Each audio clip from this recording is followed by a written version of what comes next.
டேய் என் போனை எடுத்தியா? நான் ஏன் எடுக்க போறேன்? இந்தா இந்த எருமாடுகிட்ட கேளுங்க. நீ படிடா. உனக்கு அவனை ஏதாவது சொல்லலாம் தூக்கமே வராதே. டிகிரி முடிச்சு 2 வருஷம் ஆகுது, வேலைக்கு போக துப்பு இல்ல. எப்ப பார்த்தாலும் படிக்கிற பையிலே போட்டு நோண்ட வேண்டியது. வேட்டி பாய. படிக்கிறேங்கிற ஒரே காரணத்தை வச்சு எஸ்கேப் ஆயிடுறல. படிச்சு மட்டும் முடியே, அப்புறம் தெரியும். ரீல்ஸ் எல்லாம் பண்றியா? பண்ணு சாப்பிடுவோம், காலேஜ்ல பொண்ணையும் தூக்குவான். பண்ணு பயலு. தம்பி, ஐயோ இவன் வேற என்னடா?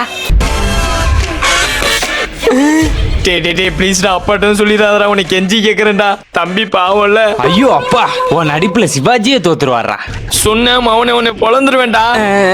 டாடி என்னடா போன் இருக்கா? போனை விடுங்க, இங்க உங்க செல்ல புள்ள பண்ண சீனை பாருங்க. சீனா? நீ காட்டுற வெப்பனுக்கும் பயப்பட மாட்டேன், எங்க அப்பனுக்கும் பயப்பட மாட்டேன். வெப்பனு பயலுகடா. அவ்வளவுதான், ஜோலி முடிஞ்சு. ஏண்டா ஊரு காடெல்லாம் கடை வாங்கி உன்னை படிக்க வச்சா, அது என்ன வெப்பனுக்கும் பயப்பட மாட்டேன், எங்க அப்பனுக்கும் பயப்பட மாட்டேன். மாட்டி வரும். அங்க என்னடா அவனை பாக்குற? அடியே அந்த கரண்டி எடுத்து அடுப்புல வை, இன்னைக்கு ஒரு இழுப்பு இழுத்து விட்டாடுறேன்.